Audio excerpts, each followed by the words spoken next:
There are moments in history when time does not simply move, it fractures. Moments when the ordinary human gaze cannot comprehend the magnitude of what unfolds. Tonight, we step into one such fracture, a realm where belief is carved not from imagination, but from the very marrow of human experience. The world you are about to witness is not shaped by myth. It is shaped by survival, secrecy, and an ancient hunger to understand the forces that breathe beneath the fabric of existence.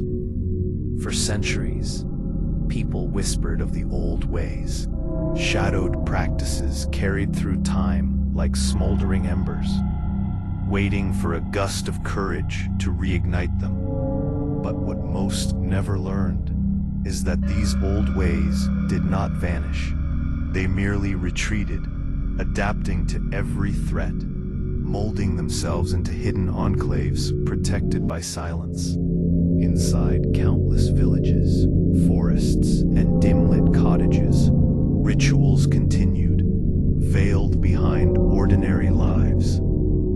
These were not spectacles designed to astonish the eye. These were living traditions, inherited, preserved, and encoded into the very breath of the practitioners. Yet the world beyond grew louder, colder, more mechanical. Empires rose, religions cemented their power, and anything that echoed of earth, moon, or unseen forces was marked as dangerous. What had once been knowledge became an accusation. What had once been a healer became an enemy, and the ones who held the old knowledge learned to move silently. Generations passed, and then, in the 20th century, an era obsessed with science, certainty, and control, the unthinkable happened.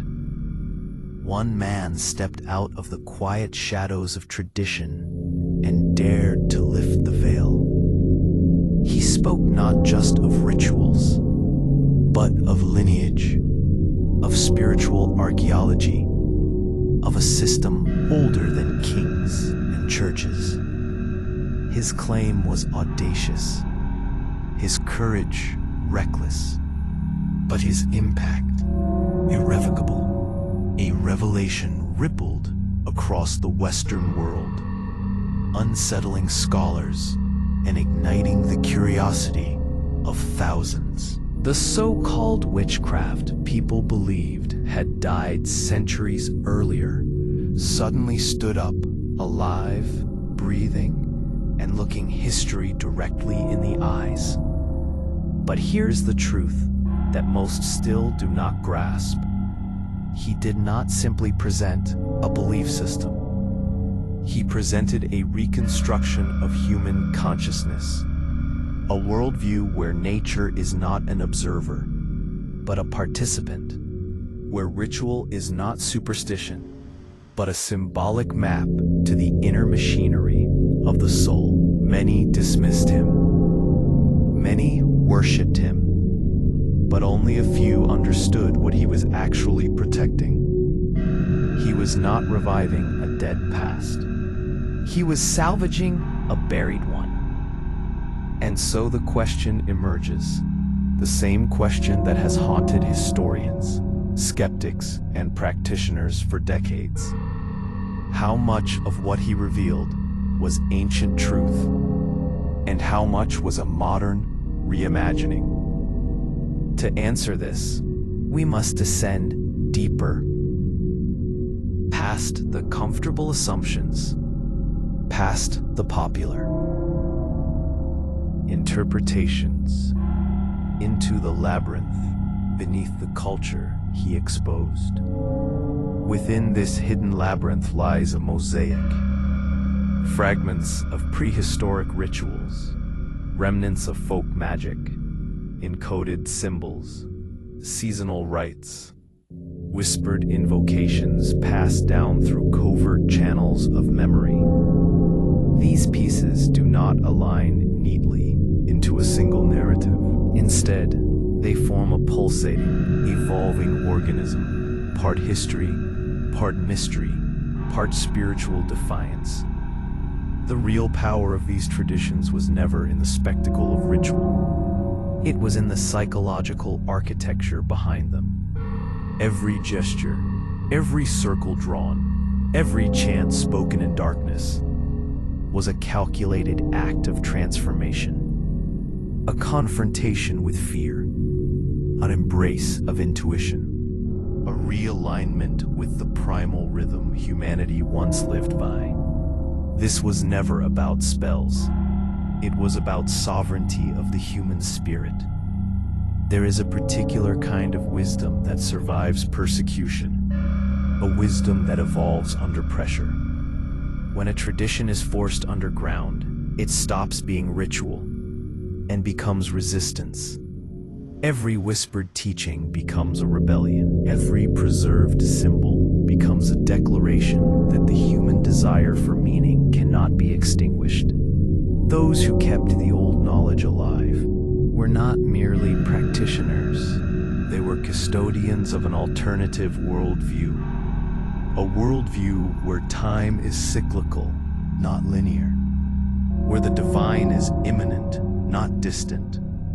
And where the natural world is not a resource to be used, but a partner in an ongoing cosmic dialogue. As kingdoms expanded and ideologies hardened, these hidden practitioners learned to hide their wisdom in unexpected places, inside charms passed as folklore, inside seasonal customs dismissed as superstition, inside stories told around hearth fires on cold nights. And it is in these stories that we glimpse the true essence of the old craft, not as a religion, but as a living, breathing philosophy of coexistence. But such sovereignty has always threatened institutions that seek control. And so, the old rites survive through obscurity, through encoded language, through the subtle transmission of gestures disguised as superstition. And then, the silence broke. The modern world was not prepared for what emerged. The revelations challenged academic timelines, challenged religious narratives, challenged the very foundation of how the West understood its spiritual evolution. But the most unnerving part was not the rituals. It was the realization that an entire spiritual ecosystem had existed beneath the surface of recorded history, untouched, unbroken, undefeated. And now, as we peer into this ecosystem, something becomes clear. This was never merely a revival. It was a reckoning. Not a return to the past, but a reclamation of everything the past had been forced to surrender. To understand this world is to abandon the simplistic lens of magic and recognize it instead as a symbolic, psychological, and spiritual code. A code crafted by people who saw the universe not as a hierarchy, but as a dialogue.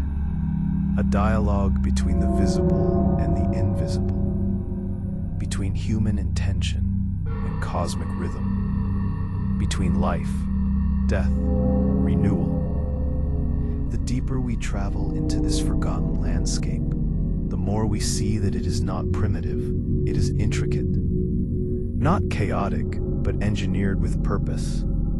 And if you listen carefully enough, its pulse still echoes beneath the noise of modern existence. You may not see the rituals openly. You may not witness the circles drawn or the symbols invoked. But their architecture persists in art, in psychology, in culture, in the quiet instincts that guide human longing. What was once hidden in forests and candlelit rooms now hides in plain sight.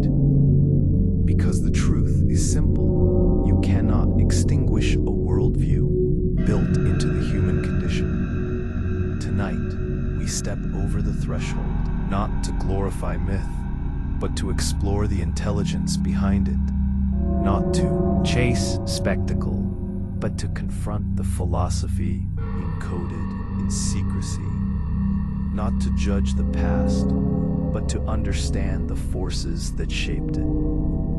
This is not fantasy. This is not exaggeration. This is the archaeology of belief.